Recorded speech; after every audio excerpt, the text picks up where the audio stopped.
10 काम छोड़िए नहाइए और 100 काम छोड़िए भोजन कीजिए, 1000 काम छोड़कर सत्संग कीजिए और 1,00,000 काम छोड़कर भगवान का ध्यान कीजिए। ऐसा पुराने लोग कहावत कहते हैं। जिसने जिंदगी दी, जो कुछ तुम्हें सब कुछ दे रहा है, उसके प्रति आभार व्यक्त करने के लिए जरूर समय निकाला करें। ऐसा पुराने लोगों ने कहावतें बनाई, ऊंची कहावतें हैं। तो उसी संदर्भ में आगे बढ़ते बढ़ते हम लोग इस बिंदु पर आ गए हैं जहां भगवान ये कह रहे हैं कि नित्य निरंतर लगातार ही जो व्यक्ति अपने जीवन में संतुष्ट है, तृप्त है और भाव विभोर होकर धन्यवाद करने के लिए तत्पर हुआ है, ऐसा जो इंसान है, सुख दुख के झूले में हर किसी का मन झूलता है हर दिन। ये झूला ऐसा आगे पीछे जाता रहता है जैसे घड़ी का पेंडुलम आगे पीछे चलता है ना, जो दीवार घड़ी होती है। अच्छी बुरी यादों में मन ऐसे जाता है, पिछली बात, जो बीत गया वो कल और जो आने वाला कल, उसके बीच में मन जाता रहता है और सुख दुख का चक्र चलता रहता है। तो उद्विग्नता, अनुकूलता, प्रतिकूलता जीवन में चलती रहती है। इन सबके बीच में भी कहीं अगर आप संतुष्ट हैं और अपने एक भोले भाव में भगवान का धन्यवाद करते हुए जीते हैं, बस यहां से आपके जीवन में तृप्ति होने के कारण, संतुष्टि होने के कारण शांति आती है, संतुलन आता है और इस संतुलन के साथ धन्यवाद और चेहरे पर मुस्कुराहट आती है और यहां से जीवन धन्य होना शुरू होता है कि मैं खुश हूं। और कोई चालाकी नहीं। कभी कभी तो बहुत भोले लोग चालाक को हिला देते हैं। ज्ञानी बहुत तरह के मिल जाते हैं ना आपको, तथाकथित ज्ञानी। गांव में चोरी हो गई, पुलिस वाले ने जाकर सबको, थानेदार ने सबको इकट्ठा किया और गोल घेरा बनाकर पूछना शुरू किया, बताओ चोरी किसने की। अब कोई बोले नहीं। तो एक गांव का जो सबसे बड़ा मूर्ख था वो बोला, साहब मैं बता सकता हूं किसने चोरी की। अच्छा तुम बता सकते हो? बोले हाँ। तो बताओ। बोले नहीं, कान में बताऊंगा। तो वो नजदीक गया, जाके बोला कि बताओ। बोले यहां थोड़े ही बताऊंगा, थोड़ा दूर चलो। 1 किलोमीटर लेकर गया और वहां जाके धीरे से कान में बोला, जी मुझे ऐसा लगता किसी चोर ने चोरी की है। बोला अच्छा। उसने भी अपना मोटा सा डंडा उठाया और उससे कहा जरा झुक नीचे। बोले कोई खास बात है? बोले अभी बताऊंगा। 5 डंडे मारे उसको। अच्छा चोर ने चोरी की है? इतने ज्ञान की बात इतनी दूर लाके बताई तूने मुझे। बहुत तरह के ज्ञानी मिलते हैं ना दुनिया भर में, आपको पागल बना सकते हैं। आपका खेल खेलने वाले दुनिया भर में मिलेंगे लोग, उसके बाद भी उद्विग्न ना होकर शांत सहज जिंदगी को चलाते चले जाओ और जिंदगी का मजा लेते हुए चले जाओ, तब तो आप आनंदित हैं, नहीं तो दुखी रहोगे। कृष्ण भगवान ये कह रहे हैं, थोड़ी देर के लिए तृप्ति हर किसी को मिलती है। तृप्ति वो है जो हर पल बनी रहे। हालांकि हर पल तृप्ति से आपको एफर्ट करने के लिए उत्सुकता नहीं जागेगी। ये जो आपके अंदर बेचैनी होती है, यही आपको दौड़ाती है, कुछ और नया करूं और कुछ मिले। लेकिन कृष्ण भगवान का कर्म योग बड़ा अद्भुत है। वो कहते हैं बिना व्याकुलता के आप कर्मशील रहें, तब आप कर्मयोगी हैं, नहीं तो योगी नहीं है, कर्मयोगी नहीं है। आपको लगातार अपना कर्म करना और बेहतर होने के लिए चेष्टा करनी है, पहले से और बेहतर हो। आप ज़्यादा अच्छा कमा सकें, आप ज़्यादा अच्छी चीज़ें अपने जीवन में और जोड़ सकें। आप जिस चीज़ में भी प्रतिभावान हैं और जिसमें भी आपके अंदर कौशल है, जैसी आपकी स्किल है उसके अनुसार आप काम करिए, समाज को और ज़्यादा फायदा पहुंचाइए। लेकिन ज़्यादा मिल गया तो बहुत खुश नहीं और कम मिला तो दुखी नहीं। आपकी संतुष्टि और आपका संतुलन और आपकी तृप्ति अगर लगातार बनी हुई है तो भक्ति हो जाएगी, नहीं तो व्याकुल आदमी भक्ति नहीं कर सकता। व्याकुल आदमी की भक्ति नहीं होती। उसको तो वहां पर भी धन दिखाई दे रहा होता है जब आंखें बंद करके बैठता है ना, और क्या देने वाला है भगवान, और क्या ले लूं उससे। हालांकि अपने यहां एक विधि बताई जाती है, भारत की प्राचीन विद्या है वरदान सिद्धि विद्या, भगवान से वरदान कैसे मांगे जाएं। तो उसमें वही सिखाया जाता है कि किस तरह से आप किसी एक चीज को विजुलाइज करोगे और फिर उसे भगवान तक पहुंचाने के लिए पहले 24 घंटे में आप जो कुछ डाटा अपने अंदर फीड करते हैं 24 घंटे लगते हैं उसमें, और फिर वो ब्रह्मांड में देवी दिव्य शक्तियों के साथ जुड़े और फिर पूरी कायनात आपके साथ जुड़ जाए और आपके सपने पूरे होने की दिशा में कार्य शुरू हो, आपकी मनोवृत्ति वैसी हो जाए। और देव कृपा भी हो रही है, दैव कृपा भी हो रही है। दैव मतलब भाग्य, देव मतलब भगवान, देवता। देव कृपा, दैव कृपा और स्वकीय कृपा, खुद की कृपा, क्योंकि आपको भी तो अपने आप मेहनत करनी है ना। सबका मेल हो जाए, रहमत तेरी मेहनत मेरी, और फिर किस तरह से आपकी जिंदगी में वरदान मिला करते हैं, आपके सपने साकार हुआ करते हैं। गुरुजन ये भी विधि सिखाया करते हैं, ये सीखना चाहिए। आपका मंत्र साधारण नहीं है। यूनिवर्स में फैली हुई हजारों हजारों शक्तियां, उन सबको अपनी और आकृष्ट करना और अपनी मंत्र शक्ति को उसके साथ जोड़ देना और अपने सपनों को पूरा करने की दिशा में अपनी एनर्जी को लगाना। गुरुजन जब ये सिखाते हैं तो उन्हें विधि के साथ सीखना चाहिए और ये ध्यान रखना चाहिए हर चीज का मूल्य चुकाना होता है। बिना मूल्य के कुछ भी नहीं, बिना कीमत दिए कोई चीज नहीं मिलती।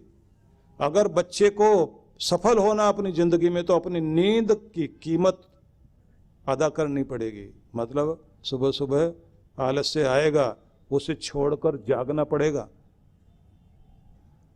सिनेमा के, मनोरंजन के बहुत सारे निमंत्रण मिलेंगे, दोस्त कहेंगे पार्टी में चलते हैं, सबको ठुकरा कर मूल्य चुकाना पड़ेगा और पुस्तक में मन लगाना पड़ेगा।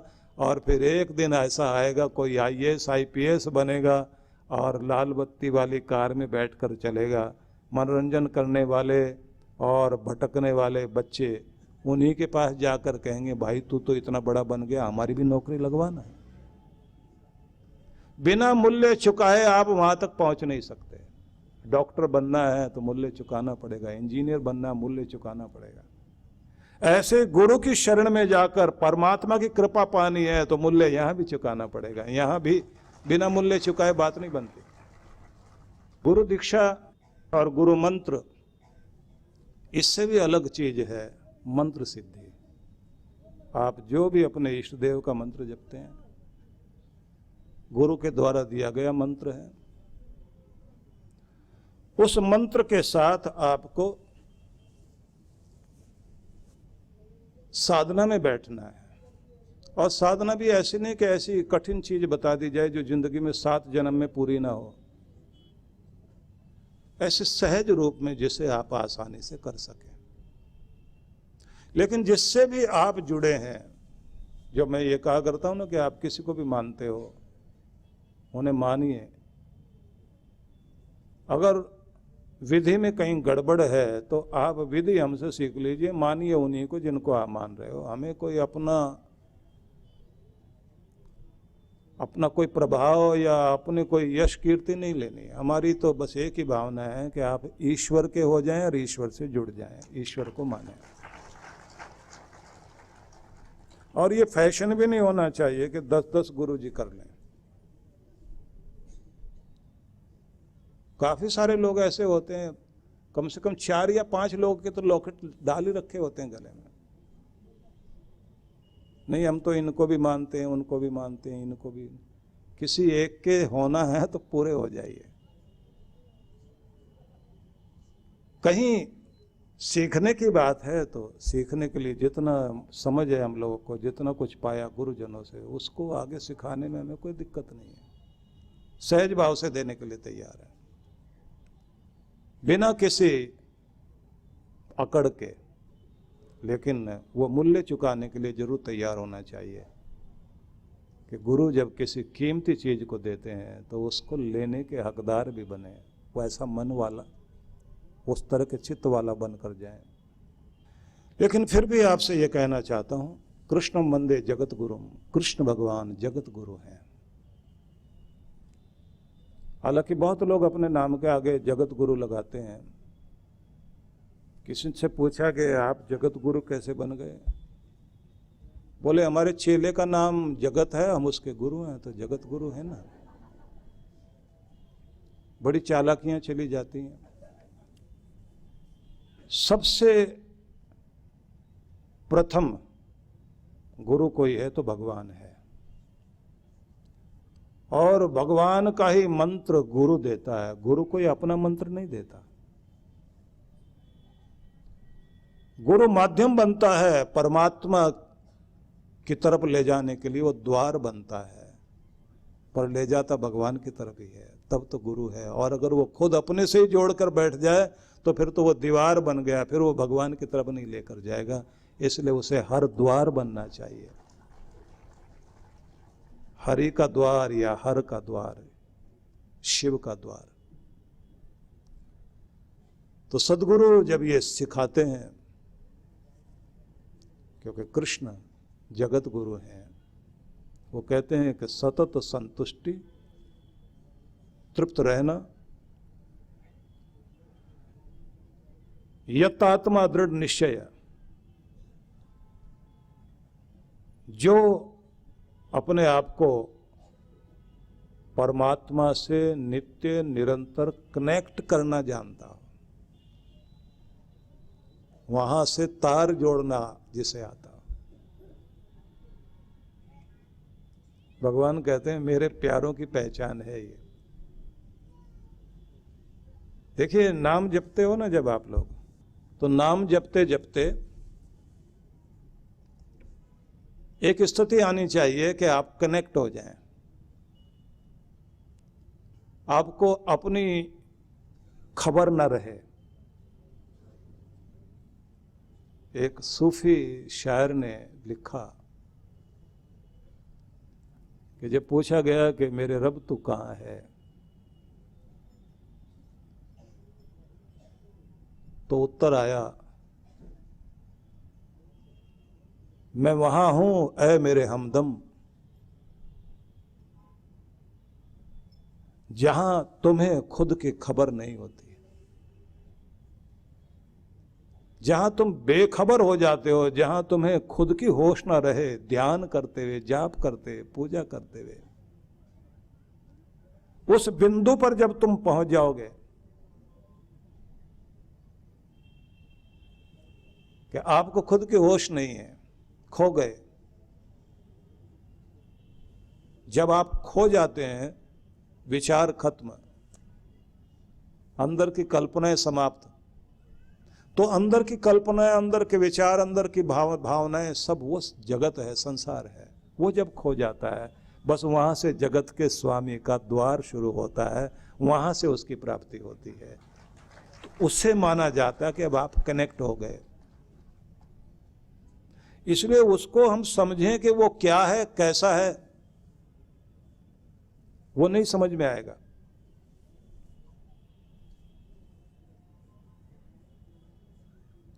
इसलिए शायर लोग कहते हैं कि क्या बताऊं कैसा है, किस तरह का है, क्या खूबी है मेरे महबूब की, कि क्या बताऊं कैसा है, किस तरह का है, क्या खूबी है मेरे महबूब की। दिल में तो आता है, समझ में नहीं आता। दिल में आता है, वो समझ में नहीं आता। अक्ल लगाओ तो उसकी पकड़ में नहीं आता। इसलिए वहां कनेक्ट होने के लिए आपको उस बिंदु तक पहुंचना पड़ता है कि जाप करते करते उस जगह पहुंच जाओ कि आपको खुद की सुध बुध न रहे और आप खो जाएं। भले ही माला छूट जाए जाप करते करते, लेकिन आप जड़ हो जाएं, मूर्ति की तरह हो जाएं। आप कीर्तन करते करते इतने खो जाएं कि आपको यही नहीं पता कि आप बैठे कहां हैं। आप पूजा करते करते, फूल अर्पित करते करते इतने तल्लीन हो जाएं कि उसकी महिमा में सजदा किया, सिर झुकाया तो फिर उठाने की इच्छा ही नहीं रही। खो गए आप। कृष्ण भगवान कहते हैं जिसे कनेक्ट होना आ गया वो मेरा है। दृढ़ निश्चय, ये शब्द भी दिया। जिसका इरादा और जिसका नियम, जिसकी विधि इतनी पक्की है कि आंधी आए तूफान आए, जिसका ध्यान कभी, जिसकी पूजा, जिसका नियम कभी टूटता ना हो, भगवान कहते हैं वो मेरा प्यारा भक्त है। नहीं शरीर साथ देता, बुखार में पड़े हो, लेटे लेटे वहीं से मानसिक रूप से यात्रा कर जाओ कि आप मंदिर में हैं, पूजा कर रहे हैं, अपने भगवान की आराधना कर रहे हैं। तन ना जाए तो मन तो जरूर जाए। आपकी भाव भावनाएं वहां तक पहुंचनी चाहिए। और आगे शब्द जो कहे भगवान ने, मयि अर्पित मनोबुद्धिर यो मद भक्तः स मे प्रियः। मुझे अर्पित कर दिया हो जिसने अपने मन को और अपनी बुद्धि को। मन मतलब जहां हमारे विचार उठते हैं। विचार लगातार मस्तिष्क में उठते रहते हैं, तो उस मन को भी विचारों का आदान प्रदान, ये ट्रैफिक पूरा रुक जाए मस्तिष्क के अंदर विचारों का जो चल रहा हो, और पूरी सड़क जैसे खाली हो गई ऐसे आपका मस्तिष्क खाली हो जाए, तो उसको बोलते हैं नो माइंड वाली स्टेट, अल्फा स्टेट कह लीजिए। आप जागृत हैं लेकिन शांत हैं। मन की जो तरंगे पकड़ी जाती मस्तिष्क की, वो 4 तरंगे मानी जाती हैं, अल्फा, बीटा, थीटा, डेल्टा। इनमें भी 10 भेद आगे माने गए हैं। ये कोई ऐसी चीज नहीं मैं बता रहा हूं कि जो आपके आध्यात्मिक ग्रंथ में लिखी, ये मेडिकल साइंस वाली बात बता रहा हूं। जैसे आपके हार्ट की तरंगों को नापने के लिए ईसीजी की जाती है ना, ऐसे ब्रेन के लिए ईईजी मशीन होती है, उससे जो है ब्रेन की तरंगों की मैपिंग होती है। उसकी 4 स्टेट मेन मानी गई है।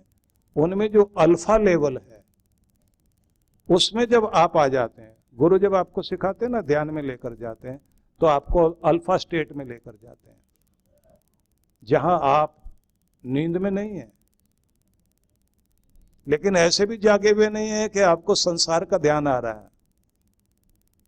आप उस खुमारी में होंगे जहां शांति, आनंद और प्रेम झर रहा होगा, और आप अपने अंदर उतरते चले जाएंगे।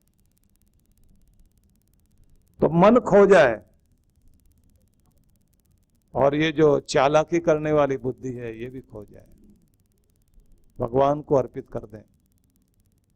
भगवान श्री कृष्ण कहते हैं बस यहां तक तुम पहुंच जाओ, ऐसा जो हो जाए तो कहते हैं कि वो मेरा प्यारा भक्त है, मेरे प्यारों की ये पहचान है। झुग्गी झोपड़ियों में सिसक रहे निर्धन बेसहारा बच्चों के लिए प्रगति की सोच रखने वाले, इनके सपनों को साकार करने के लिए इन बच्चों की ही क्षमताओं को बल देने का संकल्प लेकर चलने वाले परम पूज्य श्री सुधांशु जी महाराज एवं डॉक्टर अर्चिका दीदी के पावन सानिध्य में बाल कल्याण योजनाओं को विश्व जागृति मिशन के तहत पिछले कई वर्षों से संचालित किया जा रहा है। इसके लिए पूज्य श्री द्वारा झारखंड के नक्सली प्रभावित आदिवासी क्षेत्रों रुक्का खूंटी में निर्धन बच्चों के संपूर्ण विकास के उद्देश्य से पिछले कई वर्षों से स्कूल चलाए जा रहे हैं। बच्चे समाज और देश का भविष्य है। इनके उत्थान के लिए यदि आप भी बाल विकास योजनाओं में अपना सहयोग देना चाहते हैं तो ऑनलाइन डोनेशन के लिए लॉगिन करें www.vishwajagritimission.org।